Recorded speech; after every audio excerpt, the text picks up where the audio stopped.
Vamos dar continuidade ao estudo do direito penal, os princípios que regem o direito penal. Vamos trabalhar agora com o princípio da presunção de inocência, também chamada de princípio da não-culpa. Veja, o artigo 5º, inciso 57 da Constituição, fala em culpado. Então, ele utiliza a palavra culpado. Ele diz assim, ó, ninguém será considerado culpado até o trânsito em julgado da sentença penal condenatória. Agora, o princípio da presunção de inocência ou da não-culpa encontra a previsão também no artigo 8º, item 2, da Convenção Americana de Direitos Humanos, que é o Pacto de São José da Costa Rica. E lá ele fala em inocência. Olha o que diz o artigo 8º, item 2. Toda pessoa acusada de delito tem direito a que se presuma sua inocência, enquanto não se comprove legalmente sua culpa. Então, é uma mudança de terminologia. A Constituição fala em culpado. O artigo 8º da Convenção Americana de Direitos Humanos fala em inocência. Agora veja, a Constituição de 88, conforme se pode perceber, ela trouxe uma maior garantia ao acusado, porque ali está expresso ao exigir trânsito em julgado de sentença penal condenatória. Então, a Constituição acaba sendo mais benéfica do que a própria Convenção Americana de Direitos Humanos, que, ao falar em inocência, diz que presume-se a inocência até que se comprove a culpa do acusado. E a comprovação da culpa do acusado pode acontecer antes do trânsito em julgado.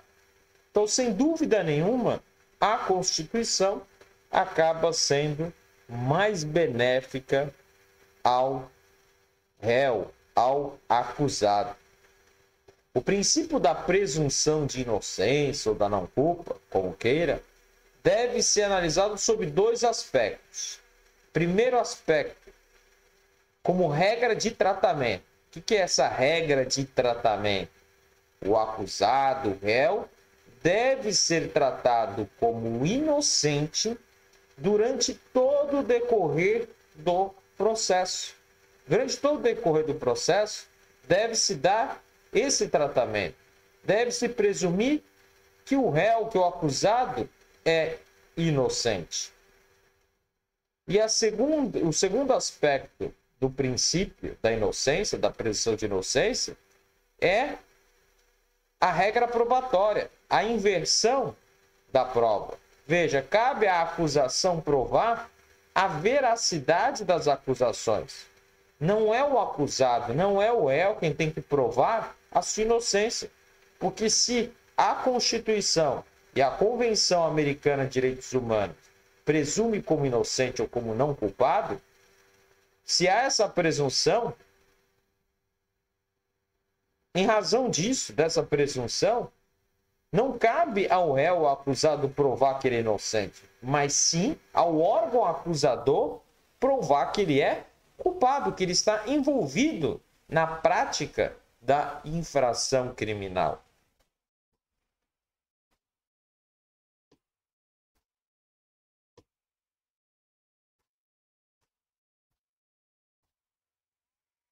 Continuando aqui, veja, qualquer restrição à liberdade do acusado somente será admitida após condenação definitiva, após sentença transitada em julgado.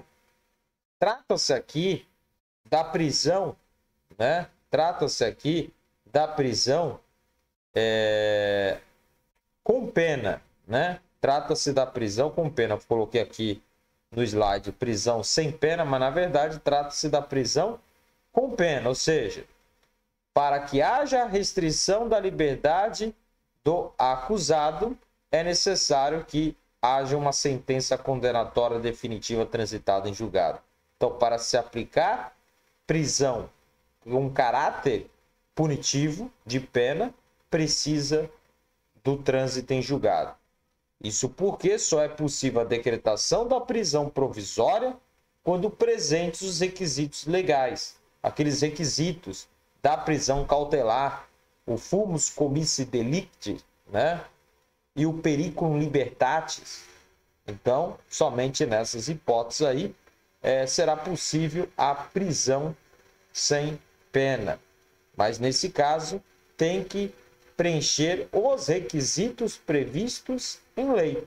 Por exemplo, no caso da prisão preventiva, tem que preencher os requisitos previstos no Código de Processo Penal. No caso de prisão temporária, tem que estar previsto nos requisitos da lei da prisão temporária. Então, veja, se existe presunção de não culpa, de não culpabilidade, cumpre a acusação demonstrar a responsabilidade do réu e não o réu comprovar sua inocência. No entanto, prevalece o entendimento de que as excludentes de ilicitude e de culpabilidade, porque são teses da defesa, estas devem ser demonstradas pelo acusado, pelo réu, e não pela acusação, não pelo órgão acusador.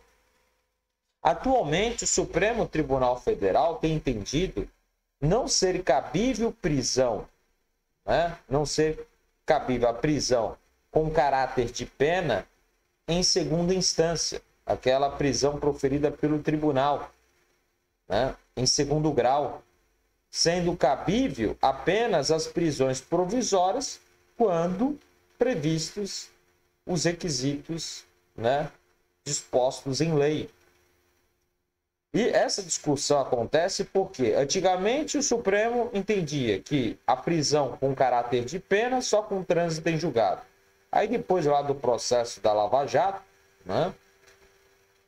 o que aconteceu? Passou-se a discutir a possibilidade de a pessoa ser presa com caráter de pena já na segunda instância, sob o argumento de que os tribunais superiores, ao julgar, eles não mais enfrentam as questões fáticas, apenas as questões de direito. Como eles não têm mais contato pessoal com as provas, então, nesse caso aqui, seria possível já, em sede recursal, em segunda instância, se confirmado a condenação, seria possível que o acusado fosse preso, e essa prisão teria caráter de pena, seria uma prisão-pena. Então, justamente pelo fato do STJ e o STF analisarem apenas matérias de direito. Então, essa é a tese que se sustentou, mas que atualmente não vingou. O Supremo Tribunal Federal modificou, mudou o seu posicionamento e voltou a entender que a prisão com caráter de pena pressupõe o trânsito em julgado, em respeito ao princípio da presunção de inocência ou da não culpa.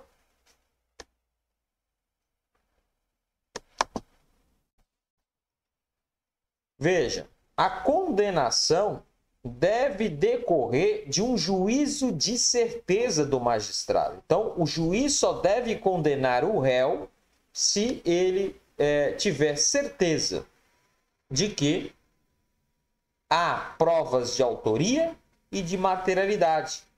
Isso porque, em caso de dúvida, o magistrado, o juiz, deve interpretar a favor do acusado, a favor do réu. Vigora aqui o princípio do indúbio o do indúbio pro réu. Enquanto na acusação, na hora de proferir, na hora de denunciar, na hora de ajuizar a ação penal, vigora o princípio do indúbio pro societate, em caso de dúvida a favor da sociedade, na hora do juiz condenar, ele só deve condenar se houver um juízo de certeza acerca da materialidade e da autoria delitiva. Portanto, deve-se interpretar em favor do réu, indúbio pro réu, em caso de dúvida. Portanto, exige-se um juízo de certeza para a condenação.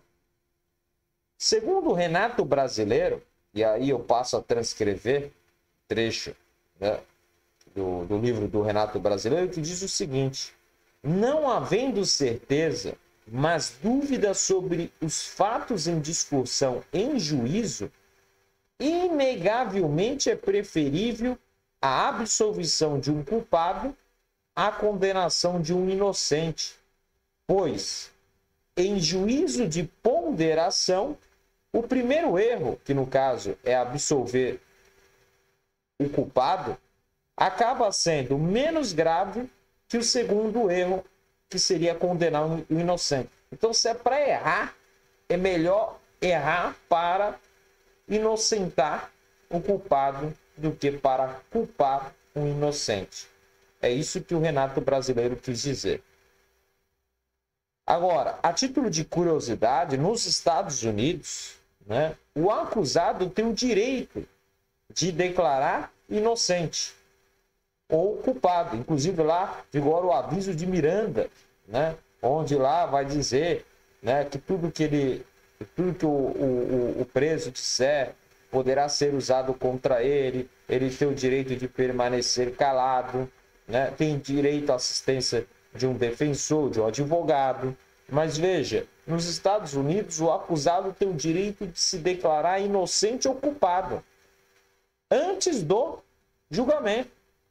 Agora, caso o acusado, o réu, declare inocente e acabe sendo julgado culpado pelo juiz, geralmente o juiz aumenta a pena do réu, do acusado, por entender que o acusado acabou prejudicando as investigações e o julgamento.